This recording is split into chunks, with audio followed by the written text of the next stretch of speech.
Hi friends, welcome to panic minutes. இன்னைக்கு பார்க்கக்கூடிய உண்மை சம்பவம் தமிழ்நாட்டைச் சேர்ந்த வேலூர் மாவட்டத்திற்கு அருகாமையில் இருக்கக்கூடிய ஒரு அழகிய கிராமத்தில் நடந்த ஒரு அதிபயங்கர அமானுஷ நிகழ்வை பற்றி தாங்க முழுமையாக பார்க்க போகிறோம். இந்த சம்பவத்தில் 2 வாலிபர்கள் தீபாவளிக்கு முதல் நாள் குடிக்க சென்று அதன் பிறகு அவர்களுக்கு நடந்த ஒரு திகில் நிகழ்வு தாங்க இந்த நிகழ்வு. இது போல இன்னும் பல அமானுஷமான நிகழ்வுகள் நம்மளுடைய சேனல்ல தொடர்ந்து பார்க்கணும் அப்படின்னா இப்பவே நம்மளுடைய சேனலை சப்ஸ்கிரைப் பண்ணி வச்சுக்கோங்க. நான் உங்கள் Afsar. Welcome to real horror stories.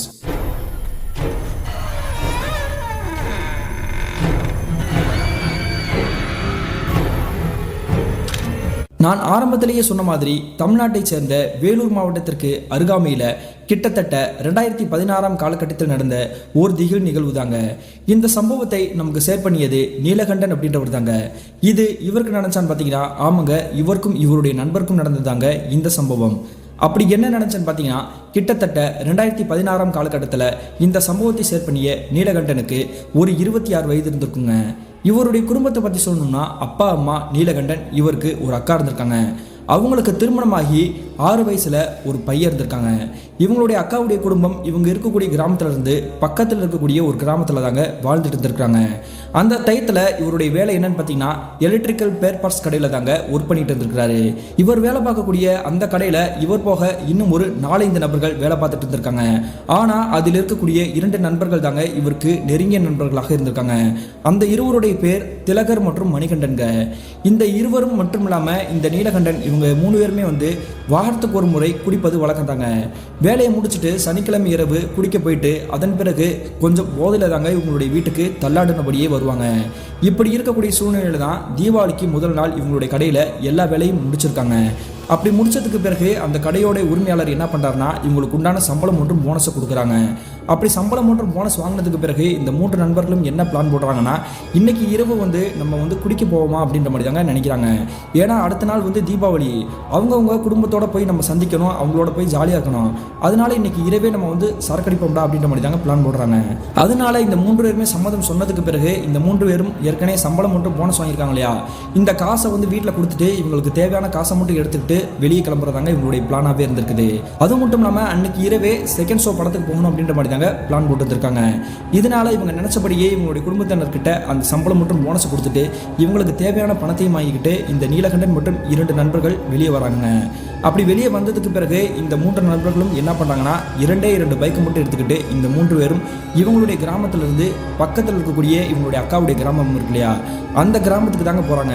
என்ன காரணம் பார்த்தீங்கன்னா இவங்களுடைய கிராமத்தில் ஒயின் ஷாப்பும் கிடையாதுங்க, அதே மாதிரி தேட்டரும் அங்கே கிடையாது. இவங்களுடைய அக்காவுடைய ஊர் கொஞ்சம் பெரிய ஊர் அப்படின்றதுனால தாங்க அங்கே ஒயின் ஷாப் மற்றும் தேட்டரும் இருக்குது இல்லையா, அதனால அங்கே ஒயின் ஷாப்புக்கு போய் சரக்கு மற்றும் சைடிஸ் எல்லாம் வாங்கிக்கிட்டு அங்கேருந்து ஒரு 2 கிலோமீட்டர் தொலைவில் இருக்கக்கூடிய ஒரு அவுட்டர் பகுதியை தேர்ந்தெடுத்து அங்கே போய் சரக்கடிக்க போகிறாங்க. அப்படி ஒரு தோப்பு கிட்ட நெருங்கி போனதுக்கு பிறகு இந்த 3 பேரும் 2 பைக்கை வந்து நிப்பாட்டிட்டு இந்த 3 பேரும் வட்டம் போட்டு உட்காந்து சரக்கு அடிக்க ஆரம்பிக்கிறாங்க. அப்படி இவங்க சரக்குக்காக சைடிஸ் வாங்கி வச்சிருக்கக்கூடிய அந்த காட்சியை இந்த நீலகண்டன் உத்து பார்க்குறாரு. அதாவது இவருடைய நண்பர் திலகர் மற்றும் மணிகண்டன் இருக்கார் இல்லையா, இந்த மணிகண்டன் வாங்கி வச்சிருக்கக்கூடிய அந்த சைடிஸ் மட்டும் கொஞ்சம் டிஃப்ரெண்டாக இருந்திருக்குதுங்க. அது என்னன்னு பார்த்தீங்கன்னா சாயங்கால நேரத்தில் போட்ட உளுந்த வடை தாங்க ஒரு 4-5 வடை வாங்கி வச்சிருக்காரு. அந்த 4-5 வடைக்குமே தொட்டுக்கிறதுக்கு கடலை மாவுல ஒரு குருமா செஞ்சு வச்சிருப்பாங்க இல்லையா, அந்த குருமாவை தாங்க ஒரு பார்சல் கவரில் இருக்குது. இது மட்டும் இல்லாமல் பக்கத்திலே ஒரு கோக்கும் வாங்கி வச்சிருந்துருக்கிறாருங்க, ரொம்ப கூலிங்காகவே. என்னடா அது, ஏன்டா இந்த மாதிரி ஒரு டிஃப்ரெண்டான ஒரு ஸ்நாக்ஸை வந்து வாங்கி வச்சிருக்கிற, சிக்கன் மட்டும் வேற ஏதாவது சைடிஸ் வாங்கி வச்சிருக்கலாம்ல, இதெல்லாம் நாங்கள் தொடவே மாட்டோம் அப்படின்ற மாதிரி தாங்க சொல்கிறாரு.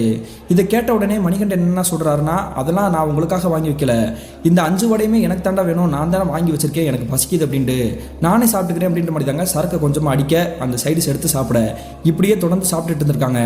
சரியாக இரவு தோராயமாக ஒரு 8:30 மணி இருந்திருக்குங்க.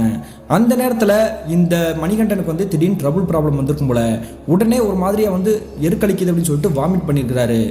இதுக்கு தாண்டா இந்த நேரத்தில் வடையை சாப்பிடக்கூடாதுன்னு சொன்னது, தேவையில்லாமல் ஆறிப்போன வடையை சாப்பிட்டது மட்டும் இல்லாமல் பக்கத்திலே கோக்க வச்சு வேற குடிச்சிட்டு இருக்கிற, உடம்பு கெட்டு போயிடாதா அப்படின்ற மாதிரி தாங்க திட்டுறாரு. அதெல்லாம் எனக்கு ஒன்றும் பண்ணாது அப்படின்ற மாதிரி தாங்க அதோட சேர்த்து மறுபடியும் எடுத்து சாப்பிட்டுட்டு இருக்கிறாரு. கொஞ்ச நேரத்திலேயே அவருக்கு உடம்புல ஏதோ ஒரு வித்தியாசமான ஒரு அறிகுறி தென்பட்டுருக்குது. இதுக்கு மேலே என்னால் முடியாது, என்னால் உடம்பு தாங்க முடியல, நான் இப்போவே வீட்டுக்கு கிளம்புறேன், நான் படத்துக்குலாம் வரலடா, நீங்கள் 2 பேரும் கிளம்பி போயிட்டு வாங்க அப்படின்ற மாதிரி தாங்க சொல்கிறாரு.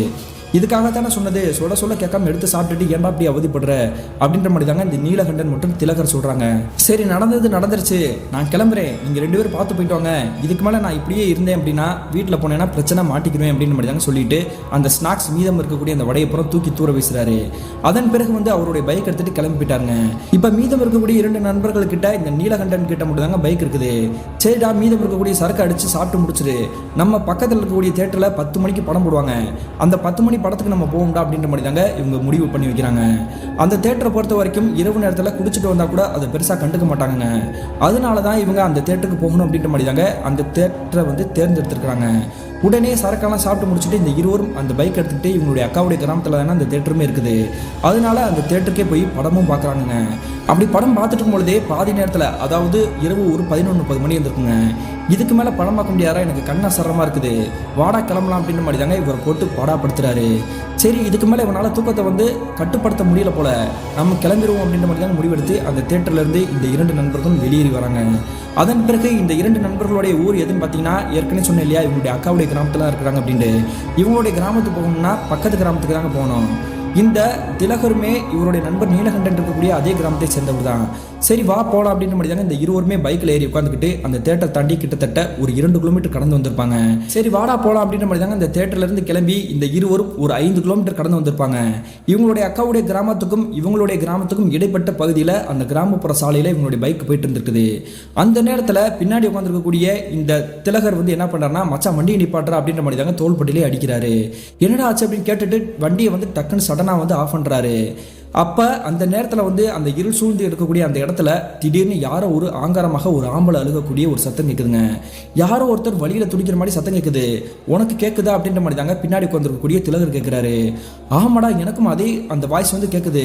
யாரோ ஒருத்தர் பயங்கரமாக வழியில் துடிச்சு அழுகிற மாதிரி தாங்க கேட்குது அப்படின்ற மாதிரி தாங்க இந்த நீலகண்டனும் சொல்கிறாரு. ஒருவேளை பக்கத்தில் யாராவது கீழே விழுந்து கிடப்பாங்களோ, அதனால தான் இப்படி அழுதுட்டு இருக்கிறாங்களோ, வாடா மச்சான் ஹெல்ப் பண்ணலாம் அப்படின்ற மாதிரி தாங்க பின்னாடி உட்காந்துருக்கக்கூடிய இவருடைய நண்பர் சொல்கிறாரு. உடனே இந்த இருவருமே அந்த வண்டியை ஒரு ஓரமாக பார்க் பண்ணிட்டு இந்த இருவரும் அந்த இடத்தை தாண்டி அந்த முட்கள் புதர்களாக மண்டி போய் கிடக்கு இல்லையா, அந்த இடத்துலயே இந்த இருவரும் கீழ் நோக்கி இறங்க ஆரம்பிக்கிறாங்க. இப்படி இவங்க அந்த இடத்துல இறங்க இறங்க அந்த ஆண்மகன் ஆங்காரமாக அழுகக்கூடிய அந்த ஓலமான சத்தம் இவங்களுடைய காதுகளுக்கு பக்கத்திலே கேட்குது. இந்த சத்தத்தை கேட்ட உடனே மிரண்டு போய், யாரா அப்படி அழுதுட்டு இருக்கிறது இந்த காட்டு பகுதியில், ஒருவேளை யாரோ அடிச்சு போட்டாங்களோ அதனால தான் இப்படி அழுதுட்டு இருக்கிறாரோ அப்படின்ற மாதிரி தாங்க நினைக்கிறாங்க. சரி நமக்கு எதுக்கு வம்பு, வாடா போயிடலாம் அப்படின்ற மாதிரி தாங்க இவர் கூட வந்திருக்கக்கூடிய இந்த திலகர் சொல்றாரு. ஏன்டா இவ்வளோ நேரம் நீ தானே கூப்பிட்டுட்டே இருந்த, இப்போ எதுக்குடா பயப்படுற அப்படின்ற மாதிரி தாங்க இந்த பக்கத்தில் நிற்கக்கூடிய இந்த நீலகண்டன் சொல்கிறாரு. அது ஒன்றும் இல்லடா, எனக்கு இந்த நேரத்தில் இந்த இடத்துல நிற்கிறதே எனக்கு பயமாக இருக்குது.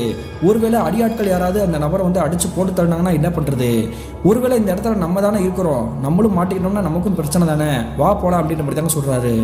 அந்த சமயத்தில் மறுபடியும் அந்த ஆண்மகன் ஓலமான குரலில் ஓன்னு ஒப்பாரி வைக்கிற மாதிரி தாங்க சத்தம் கேட்குது. இந்த சத்தத்தை கேட்கும் பொழுது இந்த இருவருக்கும் கொலையே நடுங்கி போயிடுச்சு. உண்மையிலேயே யாரோ அந்த நபரை அடிச்சு துன்புறுத்துற மாதிரி தாங்க அந்த சத்தம் கேட்குது.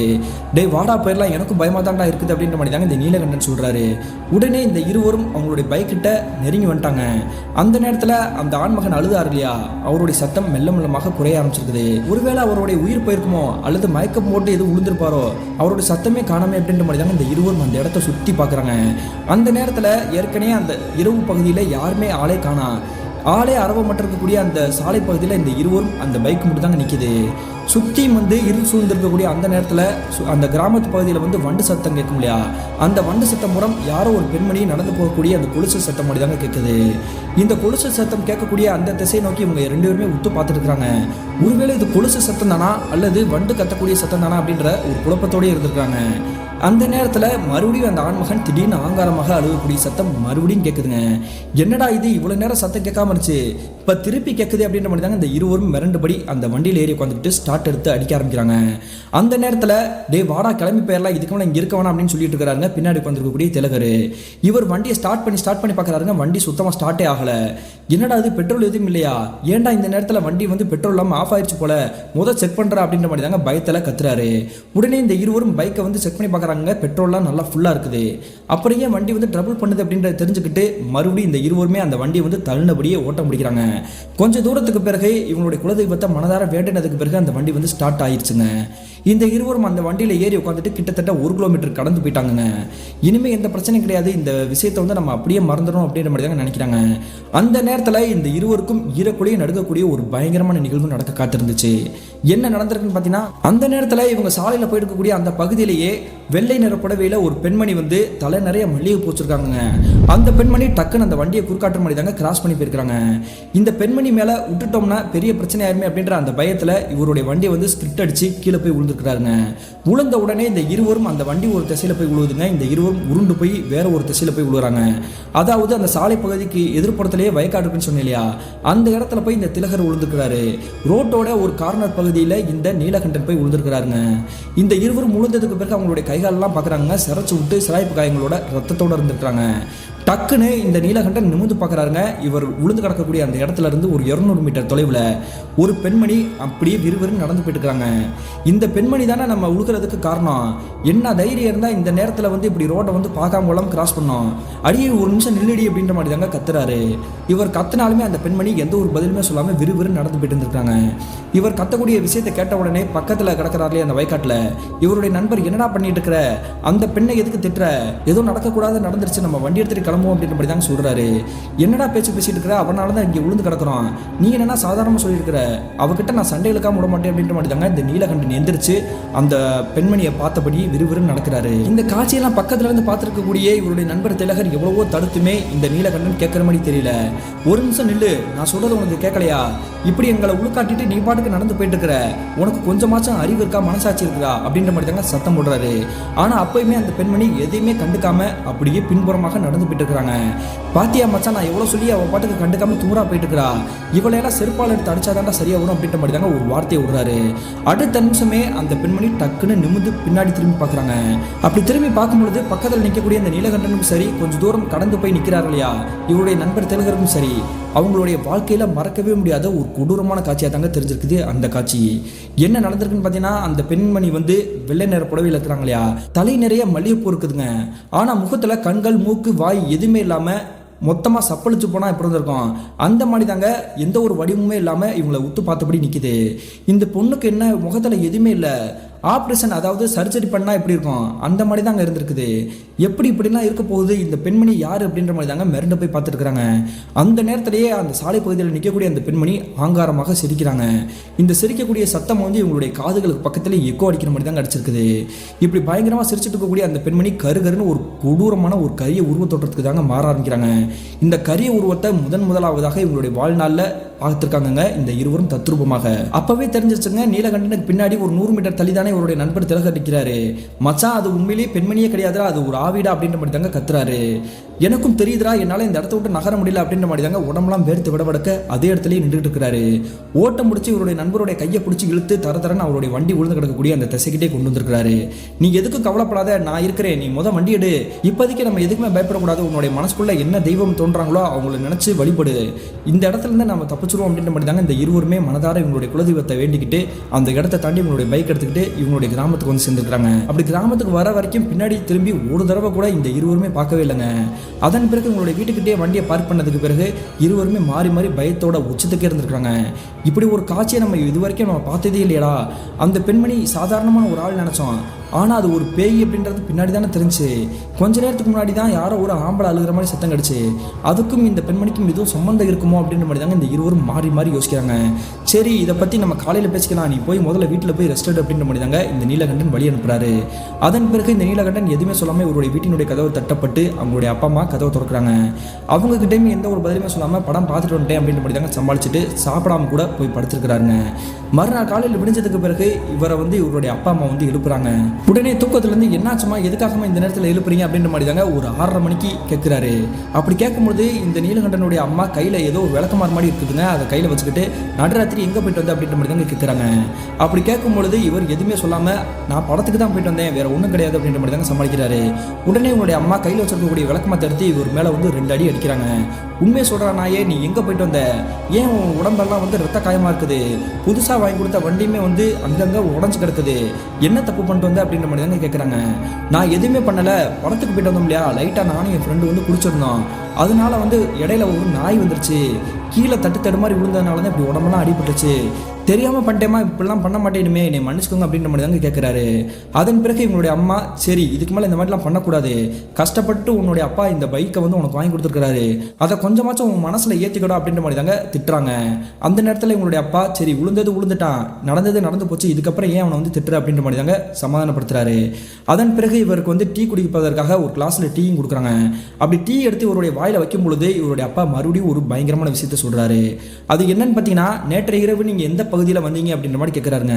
நேற்று நாங்கள் எங்க இருந்து வந்திருக்க போறோம், நம்மளுடைய அக்காவுடைய கிராமத்துல தேட்டர் இருக்குது, அங்க படம் பார்த்துட்டு எப்பயும் போல கிராம வழி அந்த சாலை பகுதியில் நானும் என் ஃப்ரெண்டும் வந்துட்டு இருந்தோம், அங்கதான் நாய் குறுக்க வந்து கீழே விழுந்துட்டோம் அப்படின்ற மாதிரி தாங்க சொல்றாங்க. இதை கேட்ட உடனே உங்களுடைய அப்பா என்ன சொல்றாருன்னா, கொஞ்ச நேரத்துக்கு முன்னாடி தாண்டா அந்த கரைமேட்டு அந்த சாலை பகுதி இருக்கு இல்லையா, அந்த சாலை பகுதிக்கு அந்த மேட்டு பகுதியிலேயே யாரும் ஒரு ஆண்மகனுடைய சடலம் கிடக்குதுன்னு சொன்னாங்க, அதை போய் ஊர் மக்கள் எல்லாருமே வேடிக்கை பார்த்துட்டு இருக்காங்க, அவரும் வந்து உள்ளூரை சேர்ந்தவர் தான், நம்மளுடைய கிராமத்தை சேர்ந்தவர் கிடையாது, உன் அக்காவுடைய ஊரை சேர்ந்தவர் தாண்டா அப்படின்ற மாதிரி தாங்க சொல்றாரு. இதை கேட்ட உடனே இவருக்கு தூக்கி வாரி போட்டிருக்குது. ஏன்னா நேற்றைய இரவு வந்து ஒரு ஆண்மகன் வந்து ஆங்காரமாக அழுகக்கூடிய சத்தம் கிடைச்சலையா இவருக்கும் இவருடைய நண்பருக்கும். இதை கேட்ட உடனே அந்த டீ கிளாஸை அப்படி கீழே டொப்புன்னு போட்டுறாருங்க.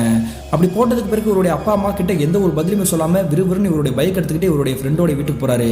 அப்படி ஃப்ரெண்டோட வீட்டுக்கு போய் பார்க்கும்போது அவருடைய ஃப்ரெண்டுக்கு ஏற்கனவே இந்த விஷயம் தெரிஞ்சிருக்குதுங்க, இவங்களுடைய ஒட்டுமொத்த கிராம மக்களுக்குமே அந்த விஷயம் தெரிஞ்சிருக்குது. அதன் பிறகு இந்த இருவருமே அந்த பைக்கில் ஏறி அந்த ஏற்கனவே இரவு நேரத்தில் பயந்தாங்க இல்லையா அந்த சாலை பகுதிக்கே போகிறாங்க. அப்படி போய் பார்க்கும்பொழுது நிறைய காவல்துறை அதிகாரிகள் மற்றும் ஆம்புலன்ஸ் எல்லாம் நிற்கிதுங்க, அந்த சடலத்தை எடுத்து போட்டுட்டு இருந்திருக்காங்க. யார் அந்த நபர் அப்படின்ற அந்த முகத்தை வந்து உத்து பார்க்கும்பொழுது இவருக்கு அடையாளம் தெரியுங்க, ஏன்னா முகம் முழுக்க ரத்தமாக கரை படிஞ்சிருக்குது. ஒருவேளை நேற்று இரவு அந்த நபர் வந்து பயத்தில் அழுகிற மாதிரி சத்தம் கிடைச்சலையா, அவர் யாரோ கொண்டு போட்டிருக்காங்க போல அப்படின்ற மாதிரி தாங்க இவங்களுக்கு புரிய வந்திருக்குது. சரி இதுக்கு மேலே இந்த இடத்துல நம்ம நிற்கக்கூடாது, அப்படி நின்றோம் அப்படின்னா இரவு நேரத்தில் நம்ம வந்ததும் அது ஒரு விஷயமா எடுத்துக்கிட்டு நம்மக்கிட்ட வந்து கேள்வி கேட்டு கொண்டுருவாங்க, அதனால நம்ம இதை எதையுமே கண்டுக்காம நம்ம வீட்டுக்கு போயிடணும் அப்படின்ற மாதிரி தாங்க இந்த இருவருமே வீட்டுக்கு போயிருக்கிறாங்க. கிட்டத்தட்ட இந்த சம்பவம் நடந்து ஒரு வார காலகட்டங்கள் கடந்திருக்குங்க. அப்படி அந்த நாட்கள் கடந்ததுக்கு பிறகு தாங்க அந்த இரவு நேரத்தில் ஒரு வாலிபர் வந்து எதுக்காக இறந்து போனாரு, அவர் யார் என்னன்றதே இந்த நீலகண்டனுக்கும் இந்த திலகருக்கும் தெரிய வந்திருக்குது. அதாவது அங்கே இருந்து போய் சடலமாக கிடந்தார் இல்லையா, அவருடைய பேர் தாங்க குணசேகரன்.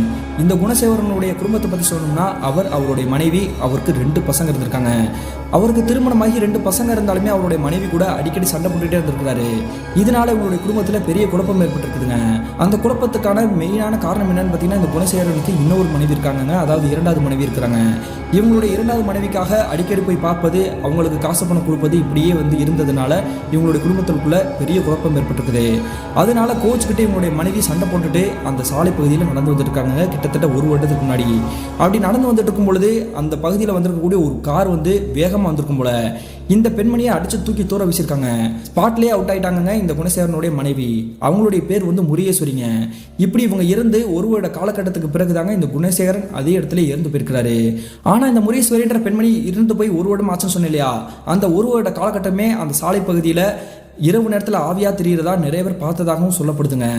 அதுக்கிடையில தாங்க இந்த நபருமே இறந்து போயிருக்காரு அப்படின்ற இந்த விஷயமே இந்த 2 நண்பர்களுக்கும் தெரிய வந்திருக்குது. இந்த விஷயத்தை கேட்ட இந்த இருவருக்கும் உசுரே நின்று போச்சுங்க. என்ன காரணம் பார்த்தீங்கன்னா, இவங்க வந்து சாதாரணமாக நார்மலாக நடந்துச்சு அப்படின்ற மாதிரி தானே 1 வார காலகட்டமாக நினச்சிட்டு இருந்தாங்க. ஆனால் இவங்களுடைய கிராமத்தில் இருக்கக்கூடிய நபர்கள் சொல்றது கேட்டதுக்கு பிறகு தாங்க தெரியுது, அந்த பெண்ணினுடைய ஆன்மா தான் அவருடைய கணவரே போட்டு தள்ளி இருக்குது அப்படின்றதும் புரிய வந்திருக்குது. அதே மாதிரி அவர் வந்து ஆங்காரமாக அழுதுட்டு இருந்தார் இல்லையா, அந்த நேரத்தில் அவருடைய மனைவியுடைய ஆன்மாக்கு பயந்து தான் இறந்து போயிட்டார் போல அப்படின்றது இவங்களுக்கு புரிய வந்திருக்குதுங்க.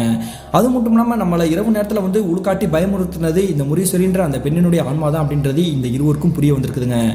நல்ல வேலைடா நம்ம உயிர் தப்பிச்சு வந்ததே பெரிய விஷயம், அப்படியே அங்கேயே விழுந்து செத்து போயிட்டோம்னா நம்மளுடைய குடும்பத்துக்கு யாரா பதில் சொல்லுவா அப்படின்னு மாதிரி தாங்க பயத்தில் உறைஞ்சு போயிருக்கிறாங்க. உடனே கொஞ்ச நேரம் கூட வெயிட் பண்ணாமல் இந்த விஷயம் தெரிந்த ஒரு மணி நேரத்திலேயே இந்த இருவரும் இவங்களுடைய கிராமத்திலேயே காவல் தெய்வம் இருக்கும் இல்லையா, இவங்களுடைய கிராமத்துக்கு பொதுவாக காவல் தெய்வம் கருப்பணசாமி தாங்க. அந்த கருப்பணசாமி கோயிலுக்கே போய் பூசாரி கிட்ட நடந்த விஷயத்தை எல்லாம் சொல்லி அவர்கிட்டே வந்து விபூதி போட்டுட்டு இந்த இருவரும் இவங்களுடைய வேலையில ஈடுபட ஆரம்பிச்சாங்க. கிட்டத்தட்ட 1 மாத காலகட்டங்கள் ஆச்சுங்க இந்த சம்பவம் நடந்து. இதுல இருந்து மீண்டு வந்துட்டாங்க, எந்த ஒரு பிரச்சனையும் இல்லாமல் வந்திருக்காங்க. சரியாக 1 மாத காலகட்டத்துக்கு பிறகு இந்த நீலகண்டனுடைய அக்கா இருக்காங்க இல்லையா, அவங்களுடைய குடும்பத்தினர் எல்லாருமே இந்த நீலகண்டனுடைய வீட்டுக்கு வந்திருக்காங்க. அப்படி வீட்டுக்கு வந்துட்டு நாங்கள் ஒரு ஃபங்க்ஷனுக்கு போகணும், என்னுடைய புருஷனுடைய சொந்தக்காரங்களுடைய வீட்டுக்கு போக வேண்டி இருக்குது, அதனால என்னுடைய பிள்ளைகளை விட்டுட்டு நான் ஃபங்க்ஷன் போகிறேன், நைட்டு ஒரு 8 மணி ஆயிரும், 8 மணிக்கு வந்து தம்பி கிட்ட என்னுடைய பிள்ளையை வந்து கூப்பிட்டுட்டு மறுபடியும் எங்களுடைய வீட்டுக்கு வந்து விட்டுற சொல்லு அப்படின்ற மாதிரி தாங்க சொல்லிட்டு கிளம்புறாங்க. இதை கேட்ட உடனே அவங்களுமே சரி அப்படின்ற மாதிரி அக்செப்ட் பண்ணிட்டாங்க. இந்த சம்பவம் நடந்து 1 மாத காலகட்டங்கள் கடந்திருக்குங்க. இவங்களுடைய அக்கா பக்கத்து கிராமத்திலான இருக்கிறாங்க. அவங்க இந்த நீலகண்டனுக்கு ஃபோன் பண்ணுறாங்க. நம்மளுடைய வீட்டு அட்ரஸ்க்கு வந்து எனக்கு முக்கியமான ஒரு லெட்டர் வருதுடா, அந்த லெட்டர் வந்து தெரியாதனமா உன்னுடைய வீட்டு அட்ரஸை வந்து கொடுத்துட்டேன், அதாவது உங்களுடைய அப்பா அம்மாவுடைய வீட்டு அட்ரஸை கொடுத்துட்டேன், அந்த லெட்டரை மட்டும் கொண்டுகிட்டு இரவு மட்டும் வந்துடுறியா என்னுடைய வீட்டுக்கு, அந்த லெட்டர் வந்து ஒரு முக்கியமான லெட்டரா அப்படின்ற மாதிரி தாங்க சொல்றாங்க. சரிக்கா, அதை நான் வந்துடுச்சு அப்படின்னா நான் நைட்டே கொண்டு வந்துடுறேன் அப்படின்ற மாதிரி தாங்க சொல்றாரு. அதே மாதிரியே அன்றைய காலை ஒரு 11 மணிக்கு தாங்க இவங்களுடைய வீட்டுக்கு அந்த போஸ்ட் மூலியமாக ஒரு லெட்டர் வருது. இப்படி லெட்டர் வந்த உடனே இவனால கொண்டு போய் கொடுக்க முடியாது, ஏன்னா நீலகண்டன் வந்து ஆல்ரெடி வேலைக்கு போயிட்டாருங்க. இரவு தோராயமாக ஒரு 6:30 மணிக்கு தாங்க இவருடைய வீட்டுக்கே வந்திருக்கிறாரு. வீட்டுக்கு வந்ததுக்கு பிறகு அவங்களுடைய வீட்டில் டீ காஃபிலாம் குடிச்சு முடிச்சதுக்கு பிறகு தோராயமாக ஒரு 8 மணிக்கு அந்த லெட்டர் எடுத்துக்கிட்டு இவருடைய பைக்கை எடுத்துக்கிட்டு இவங்களுடைய அக்காவுடைய கிராமத்துக்கு போறாருங்க. அப்படி இவங்களுடைய அக்காவுடைய கிராமத்துக்கு போயிட்டு அந்த லெட்டர்லாம் கொடுத்துட்டு அவங்க வீட்டிலே இருந்து நைட்டு சாப்பாடு சாப்பிட்டுக்கிறாரு. சரியாக ஒரு 9:30 மணி அளவில் மறுபடியும் இவருடைய கிராமத்தை நோக்கி அதே சாலை பகுதியில் வந்துட்டு இருக்கிறாருங்க. அப்படி அந்த சாலை பகுதியில் வந்துட்டு இருக்கும் பொழுது திடீர்னு இவருக்கு அந்த இறந்து போன பெண்ணினுடைய ஞாபகம் வந்திருக்குது. இந்த இடத்துல தானே அந்த பெண்ணினுடைய ஆன்மா நம்மளை பயமுறுத்துச்சு, அந்த முரீஸ்வரின்ற அந்த பெண்மணி இதே பகுதியில் இருந்துச்சுன்னா நம்ம என்ன பண்றது அப்படின்ற மாதிரி தாங்க நினைச்சிட்டு இருக்கிறாரு. இவருடைய பயத்தை மறுபடியும் மேன்மேல் படுத்துற மாதிரி தாங்க ஒரு பயங்கரமான நிகழ்வு நடக்க காத்திருந்துச்சு.